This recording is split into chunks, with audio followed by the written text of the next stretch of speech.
Welcome into a special episode of Texans on Tap. I'm Brandon Strange alongside Charlie Palillo and Josh Jordan. You can follow them on X at Palillo and at Josh Jordan 975.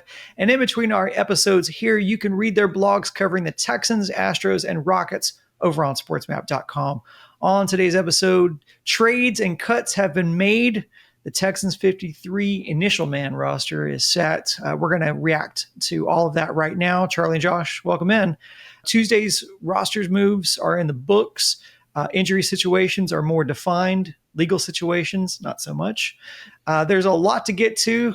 Maybe the easiest way to slice this up is dividing it between offense and defense. I think there's a lot to talk about on offense, so let's start there. Some surprises, some disappointments. The disappointments start with Trent Brown getting released. That's not as disappointing as Joe Mixon getting placed on the non-football injury list, so he's out at least for the first 4 games of the season. Graham Mertz makes the 53-man. Harrison Bryant, who came over in the Mechie deal, he gets released, and Irv Smith gets placed on the IR. So as it stands, Houston's carrying more quarterbacks than tight ends. Okay.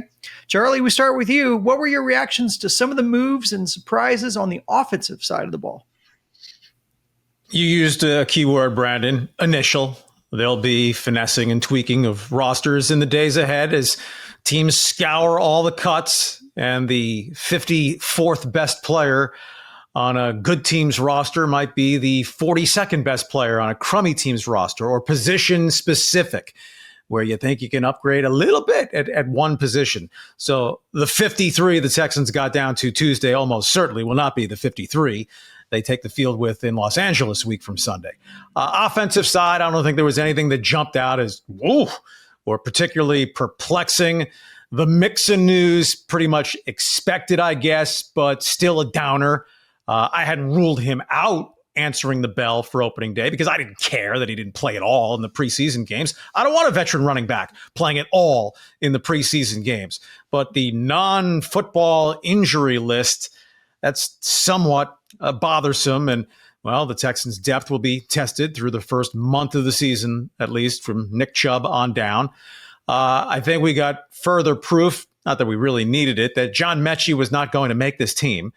The Texans trade him to the Eagles for Harrison Bryant to be maybe a blocking tight end option, and Harrison Bryant gets cut, doesn't make the 53-man roster. All 380 pounds of Trent Brown. You can't make the club in the tub. $550,000 to not take part in training camp or any of the preseason. That was the guarantee that he got. But I don't think they had a lot of eggs in his basket. Erante Ursery really stepping forward at left tackle. Cam Robinson's status, I guess, something that we'll be tracking in these days to come. But I'll close where I began, Josh. Nothing that, as Arsenio Hall would have said decades ago, made us go, I'm with you, Charlie. Most of these moves are pretty expected for me. The offensive line, they kept who I anticipated. Even wide receiver, they kept who I thought. So I think C.J. Stroud's going to be happy with that group. The tight end thing is what everybody had them. They're scratching their heads a little bit with just 2 tight ends here, and both of these guys are kind of more move tight ends, not your big old bruising blocking tight end.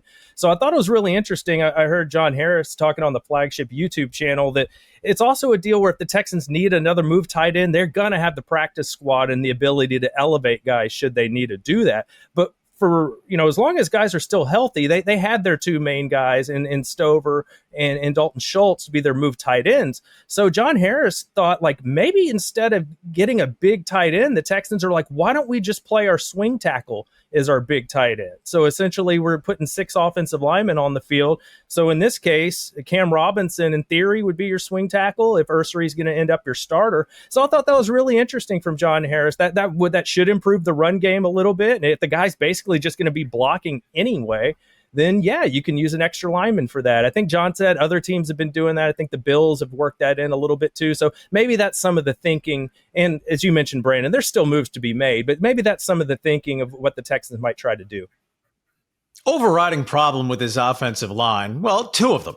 One, obviously, pass protection, just too often a sieve last season. It had C.J. Stroud running all over the place. Secondly, they have struggled to just line up and knock the crap out of people coming off the ball. Do they have the personnel now better equipped to do that?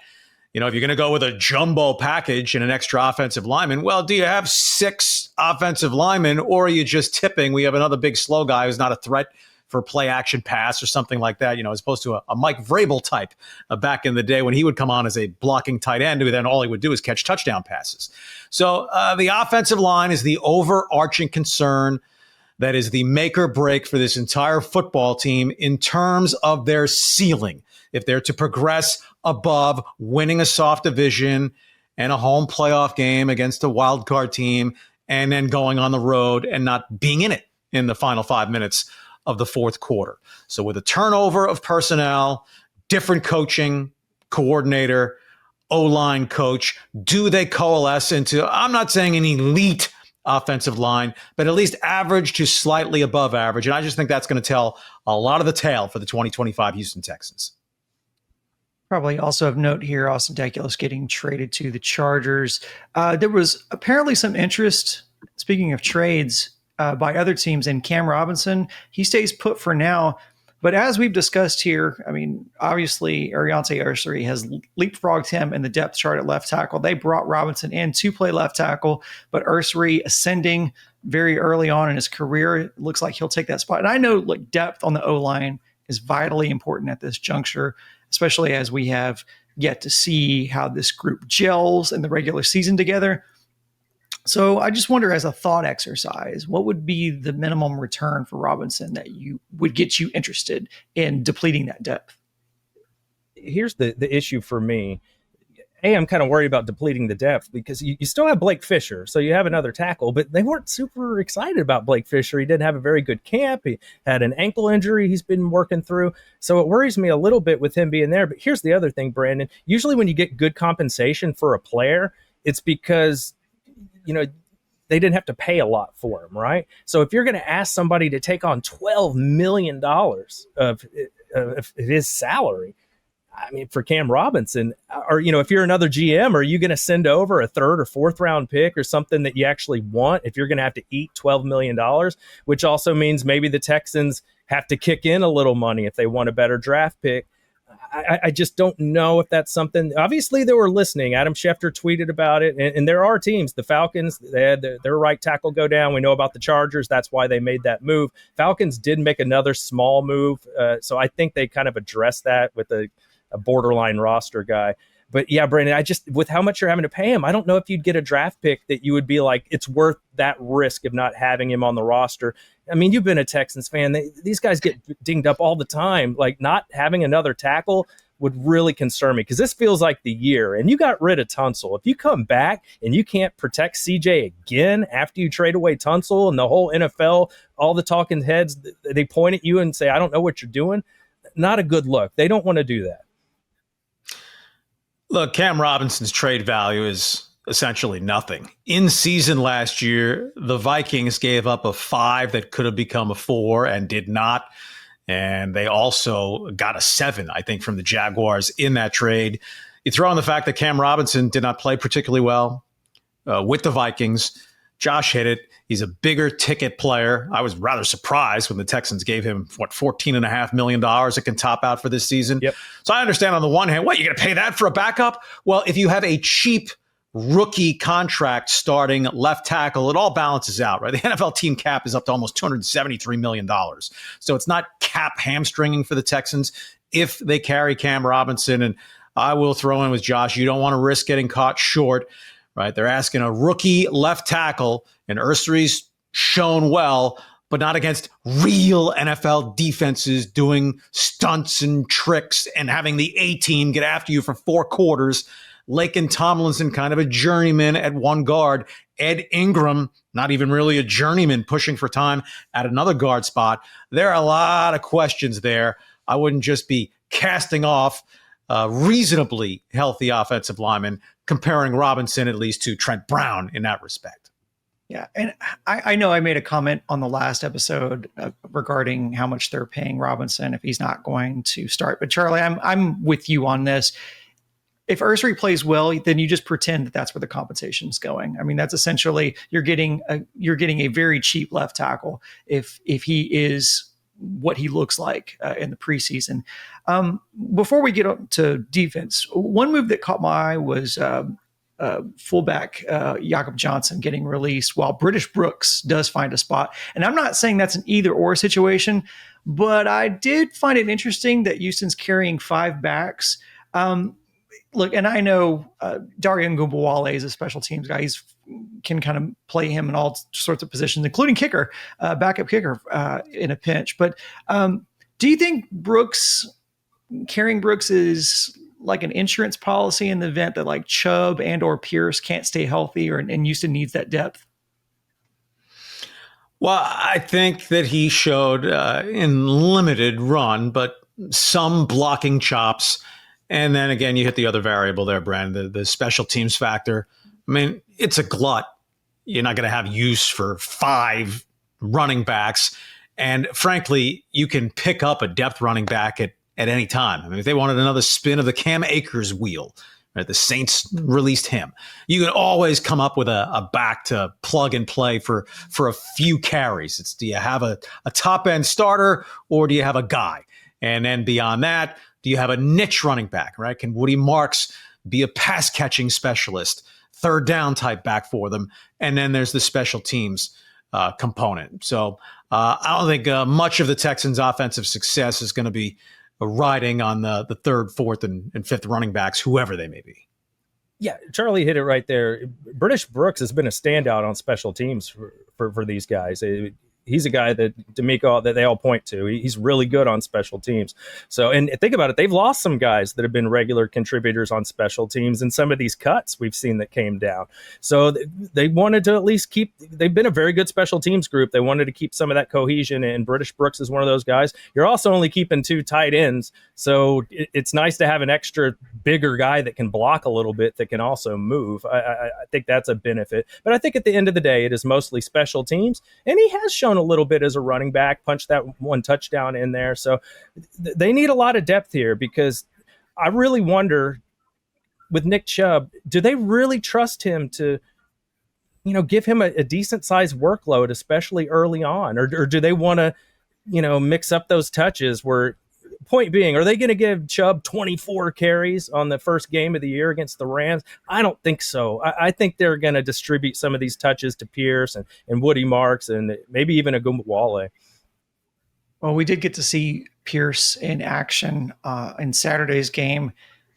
Just even against second and third team guys, he doesn't look like a guy who's explosive. And John Harris did his best job to sell it and say the new scheme fits him better. But I don't know, man. I just haven't seen enough from Pierce over the past, several years to really think that he's a viable option at running back. They're counting on him too, Brandon. That's not going to make you feel any better, but they are counting on Dameon Pierce here, because there's no promise that Mixon's going to be ready to go. Chubb is an aging running back that, if you look at all the mileage on his body, he's probably more like a running back in his 30s if we just look at the workload he's had on him and all the injuries over the years and the age. So they're counting on Dameon Pierce here.